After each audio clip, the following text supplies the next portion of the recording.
సమరం health channel ప్రేక్షకులకు స్వాగతం. ఈరోజు మనం ఒక్క తిత్తుల జబ్బే కాదు, మొత్తం శరీర సమస్య అనే అంశం గురించి తెలుసుకుందాం. పాలిసిస్టిక్ ఓవరీ సిండ్రోమ్ PCOS తేలికగా అర్థమయ్యేలా చెప్పాలంటే అండాశయ నీటి తిత్తుల సమస్య. ఈ పేరు వినగానే ఎవరికైనా ఇదేదో ఆడవారిలో అండాశయాల్లో తలెత్తే తిత్తులతో ముడిపడిన జబ్బనే అనిపిస్తుంది. కానీ ఇది ఒక్క అండాశయాలకే పరిమితం కాకపోతే, శరీరం మొత్తాన్ని ప్రభావితం చేసేదైతే, ఆ మాటకొస్తే తిత్తులతో సంబంధమే లేకపోతే, అందుకే అంతర్జాతీయ వైద్య పరిశోధకులు, నిపుణులు సుదీర్ఘంగా ఆలోచించారు. PCOS పేరును పాలీఎండోక్రైన్ మెటబాలిక్ ఓవేరియన్ సిండ్రోమ్గా మార్చారు. ఒక్క తిత్తులతోనే కాకుండా పలు హార్మోన్లు, జీవక్రియలతో ముడిపడిన అండాశయ సమస్యగా చూడాలనేదే దీని ఉద్దేశం. ఆడవారిలో PCOS అనగానే ముందుగా గుర్తొచ్చేది అండాశయాల్లో నీటి తిత్తులే. వీటి మూలంగా అండాశయాలు చెడిపోయాయనో, నెలసరి రాదనో, పిల్లలు పుట్టరనో, లావుగా అయిపోతామనో భావిస్తుంటారు. చాలామంది మనసుల్లో ఇలాంటి ఆలోచన, భయాలే ముసురుకుంటుంటాయి. నిజానికి PCOS ఒక్క ఋతుక్రమానికి, సంతాన సమస్యలకు మాత్రమే సంబంధించింది కాదు. మొత్తం శరీర జీవక్రియలతో ముడిపడిన సమస్య. అందువల్ల దీని పేరును పాలీఎండోక్రైన్ మెటబాలిక్ ఓవేరియన్ సిండ్రోమ్గా మార్చటం సమంజసమే. దీంతో జబ్బు పట్ల మన అవగాహన మారుతుండడంలో సందేహం లేదు. PMOSలో హార్మోన్ల సమతుల్యత దెబ్బతినడం, జీవక్రియలు అస్తవ్యస్తం కావటం వల్ల మధుమేహం వంటి దీర్ఘకాల జబ్బుల ముప్పు పెరిగేలా చేస్తుంది కూడా. కొందరికి అండాశయ, గర్భసంచి క్యాన్సర్లు తలెత్తే ప్రమాదము ఉంది. అందువల్ల దీని విషయంలో నిరంతర పర్యవేక్షణ, జాగ్రత్త అవసరం. తిత్తులు ఏర్పడటంలో మెదడు, అండాశయాల్లో పుట్టుకొచ్చే హార్మోన్ల మధ్య సంబంధం కీలక పాత్ర పోషిస్తుంది. ముందుగా మెదడులోని హైపోథలామస్ నుంచి విడుదలయ్యే గొనడోట్రోఫిన్ రిలీజింగ్ హార్మోన్ పీయూష గ్రంథిని ప్రేరేపిస్తుంది. అప్పుడు పాలికల్ స్టిమ్యులేటింగ్ హార్మోన్ పుట్టుకొచ్చి అండాశయాలను ఉత్తేజితం చేస్తుంది. దీంతో ఈస్ట్రోజన్, ప్రొజెస్టాన్ హార్మోన్లు తయారవుతాయి. ఈస్ట్రోజన్ ఒక స్థాయికి చేరుకోగానే పీయూష గ్రంథి ల్యూటినైజింగ్ హార్మోన్ను ఉత్పత్తి చేసి అండం విడుదలను ప్రేరేపిస్తుంది. దీన్నే హైపోథలామస్ పిట్యూటరీ ఓవర్ యాక్సిస్ అంటారు. ఇవన్నీ ఒకదానిపై మరోటి ప్రభావం చూపుతాయి. ఈస్ట్రోజన్ మరీ ఎక్కువగా ఉత్పత్తి అయితే హార్మోన్ల సమాచార వ్యవస్థ కుంటుపడుతుంది. ల్యూటినైజింగ్ హార్మోన్ పెరగటం వల్ల టెస్టోస్టెరాన్ వంటి మగ హార్మోన్ల మోతాదులు ఎక్కువవుతాయి. ఇవి అండాశయాల్లో అండాలు పరిపక్వమవటాన్ని, విడుదల కావటాన్ని అడ్డుకుంటాయి. ఇలా పరిపక్వం కాని అండాలే బుడిపెలుగా నీటి తిత్తుల్లా కనిపిస్తాయి. PMOSలో చూడాల్సింది ఒక తిత్తులనే కాదు. ఇవి అందరిలో ఉండాలని లేదు. మగ హార్మోన్లు పెరగటం, ఋతుక్రమం అస్తవ్యస్తం కావటం, అండం విడుదల కాకపోవటం వంటి సమస్యలు కనిపిస్తుంటాయి. వీటి తీరును బట్టి PMOSను 4 రకాలుగా విభజించవచ్చు. ఏ రకం? దీన్ని పూర్తిస్థాయి సమస్య అనొచ్చు. ఇందులో మగ హార్మోన్లు ఎక్కువగా ఉండటం, నెలసరి సరిగ్గా అవకపోవటం, అండాశయాల మీద తిత్తులు అన్నీ ఉంటాయి. అంతేకాదు రక్తపోటు, బరువు, రక్తంలో ట్రైగ్లిజరైడ్లు కూడా పెరుగుతాయి. బి రకం. ఇందులో తిత్తులు స్పష్టంగా ఉండవు, కానీ మగ హార్మోన్లు పెరగటం, అండం విడుదల కాకపోవటం కనిపిస్తాయి. సి రకం. ఇందులో అండం సరిగానే విడుదలవుతుంది, కానీ మగ హార్మోన్లు పెరుగుతాయి, తిత్తులు స్పష్టంగా ఉంటాయి. చాలా వరకు ఇవి సంతాన పరీక్షల సమయంలో బయటపడుతుంటాయి. డి రకం. ఇందులో మగ హార్మోన్లు పెరగటంతో ముడిపడిన లక్షణాలేవీ ఉండవు, అయితే నెలసరి సరిగ్గా రాదు, తిత్తులు తలెత్తుతాయి. నిర్ధారణ. చాలా వరకు లక్షణాలను బట్టే తిత్తుల సమస్యను అంచనా వేస్తారు. కొన్ని రక్త పరీక్షలు అవసరమవుతాయి. వీటితో హార్మోన్లు, గ్లూకోజ్ మోతాదులు తెలుస్తాయి.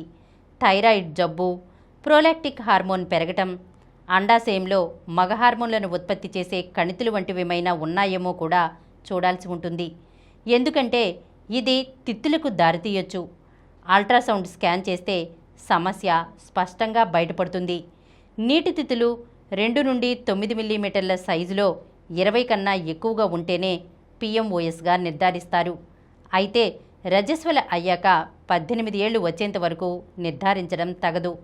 ఋతుక్రమం కుదురుకోవటానికి కొంతకాలం పడుతుంది.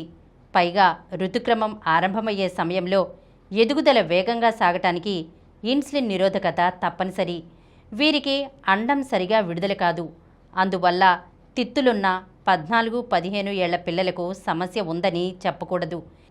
దీన్ని మల్టీసిస్టిక్ ఓవర్సీస్గానే భావించాలి. ఇది జబ్బు కాదు. ప్రధాన సమస్య ఇన్సులిన్ నిరోధకత. పిఎంఓఎస్తో తలెత్తే ఇబ్బందుల్లో చాలా వాటికి కారణం ఇన్సులిన్ నిరోధకతే. అంటే కణాలు ఇన్సులిన్కు సరిగా స్పందించకపోవటం అన్నమాట. దీంతో కణాల్లోకి గ్లూకోజ్ అంతగా వెళ్ళదు. ఫలితంగా రక్తంలో గ్లూకోజ్ మోతాదులు పెరుగుతూ వస్తాయి. ఇది టైప్ 2 మధుమేహానికి దారితీస్తుంది. అలాగని పిఎంఓఎస్ ఉన్నంత మాత్రాన అందరికీ మధుమేహం రాదు. కాకపోతే ముప్పు పెరుగుతుంది. మన దేశంలో రోజురోజుకి మధుమేహం బారిన పడుతున్న వారి సంఖ్య పెరుగుతున్న నేపథ్యంలో దీన్ని గుర్తుంచుకోవటం ముఖ్యం. కణాలు ఇన్సులిన్కు సరిగా స్పందించినప్పుడు దీన్ని భర్తీ చేయడానికి శరీరం మరింత ఇన్సులిన్ను విడుదల చేస్తుంది. ఇది అండాశయ హార్మోన్ల ఉత్పత్తి మీద ప్రభావం చూపుతుంది. ఇన్సులిన్ మోతాదులు ఎక్కువగా ఉండటం వల్ల మగ హార్మోన్ల ఉత్పత్తి కూడా ప్రేరేపితమవుతుంది. దీంతో మొటిమలు రావడం, అవాంఛిత రోమాలు పెరగటం, జుట్టు ఓడడం, అధిక బరువు, అండం విడుదల కాకపోవటం వంటి ఇబ్బందులు మొదలవుతాయి. నెలసరి సరిగ్గా రాకపోతే లావైపోతారని మన దగ్గర అపోహపడుతుంటారు. నిజానికి లావైతేనే నెలసరి సరిగా రాదని తెలుసుకోవాలి. ఇన్సులిన్ నిరోధకత, బరువు పెరగటం రెండూ ఒకదాన్ని మరొకటి ప్రోత్సహించుకుంటాయి. ఒకవైపు ఇన్సులిన్ నిరోధకత బరువు పెరగటానికి దారితీస్తే, బరువు పెరగడం ఇన్సులిన్ నిరోధకతకు దారితీస్తుంది. అలాగని సన్నగా ఉన్నామనే ధీమా కూడా పనికిరాదు. సన్నగా ఉన్నవారిలోనూ ఇన్సులిన్ నిరోధకత తలెత్తొచ్చు. దీనికి కారణం సన్నగా ఉన్న పొట్టలో అవయవాల చుట్టూరా కొవ్వు ఎక్కువగా ఉండటం. ఇది కరిగి కొవ్వు ఆమ్లాలుగా మారి ఇన్సులిన్ పనితీరును అడ్డుకుంటుంది. చికిత్స, జీవనశైలి ముఖ్యం. పిఎంఓఎస్కు రకరకాల జన్యువులు కారణమవుతుంటాయి. ఇది తల్లి కడుపులో ఉండగానే నిర్దేశితమై ఉంటుంది. అయితే జన్యు స్వభావం ఉన్నప్పటికీ అతిగా తినటం, శారీరక శ్రమ చేయకపోవటం వంటివి జన్యువులను ప్రేరేపించి సమస్యకు దారితీస్తుంటాయి. అందువల్ల జీవనశైలి మార్చుకోవటం చాలా ముఖ్యం. పొట్టలో కొవ్వు, బరువు తగ్గితే దాదాపు అన్ని సమస్యలు తగ్గుతాయి. ఆహార నియమాలతో 75%, వ్యాయామంతో 25% బరువు తగ్గుతుంది. కాబట్టి క్రమం తప్పకుండా వ్యాయామం చేయాలి, సమతులాహారం తీసుకోవాలి. ఇప్పుడు బరువు తగ్గించే మందులు ఉన్నాయి. వీటితో మున్ముందు కొన్ని సమస్యలు తలెత్తవచ్చు. అందువల్ల జీవనశైలి మార్పులతోనే బరువు తగ్గించుకునే ప్రయత్నం చేయాలి. హార్మోన్ మాత్రలు. కాస్త చిన్న వయసు వారికైతే నెలసరి సక్రమంగా రావడానికి హార్మోన్ మాత్రలు ఉపయోగపడతాయి. మెట్ఫార్మిన్. మధుమేహంలో వాడే మెట్ఫార్మిన్ మందు బాగా పనిచేస్తుంది. ఇది ఇన్సులిన్ నిరోధకతను తగ్గిస్తుంది. గర్భధారణ అవకాశాలు పెరుగుతాయి. ఇనోసిటాల్స్. ఇది ఒక రకం చక్కెరలే.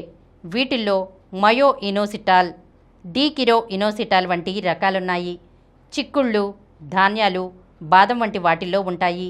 ఇవి ఇన్సులిన్ నిరోధకత తగ్గటానికి, నెలసరి సరిగ్గా రావటానికి, అండాశయాలు సరిగ్గా పనిచేయటానికి తోడ్పడతాయి. వీటితో బరువు తగ్గుతుంది. అవసరమైతే వీటిని మందుల రూపంలో తీసుకోవాలి. థైరాయిడ్ సమస్య గలవారిలోనూ అండం విడుదల కాదు. పరిపక్వం కాని అండాలు బుడిపలుగానూ కనిపిస్తాయి. థైరాయిడ్కు చికిత్స తీసుకుంటే ఇవి తగ్గుతాయి. కొందరికి మగ హార్మోన్ల ప్రభావాన్ని నిలువరించే మందులు అవసరమవుతాయి. ఇవి కొత్త రోమాలు మొలవకుండా నిలువరిస్తాయి. కాకపోతే అంతకు ముందున్నవి అలాగే ఉంటాయి. అధిక రక్తపోటు, అధిక కొలెస్ట్రాల్ వంటి సమస్యలుంటే వాటికి చికిత్స అవసరం. ఈరోజు మనం ఒక్క తిత్తుల జబ్బే కాదు, మొత్తం శరీర సమస్య అనే అంశం గురించి తెలుసుకున్నాం కదా. మరొక అంశంతో మళ్ళీ కలుద్దాం. ఈ కార్యక్రమం మీకు ఎంతో నచ్చింది కదా. ఇటువంటి మరిన్ని వీడియోల కోసం అనతి కాలంలోనే 21 కోట్ల వ్యూస్ సాధించిన సమరం ఛానల్ సమర్పించు సమరం హెల్త్ ఛానల్కు సబ్స్క్రైబ్ చేయండి, లైక్ చేయండి, మీ ఫ్రెండ్స్కి షేర్ చేయండి. అలాగే ప్రక్కనున్న గంట సింబల్ని ప్రెస్ చేయడం మర్చిపోకండి.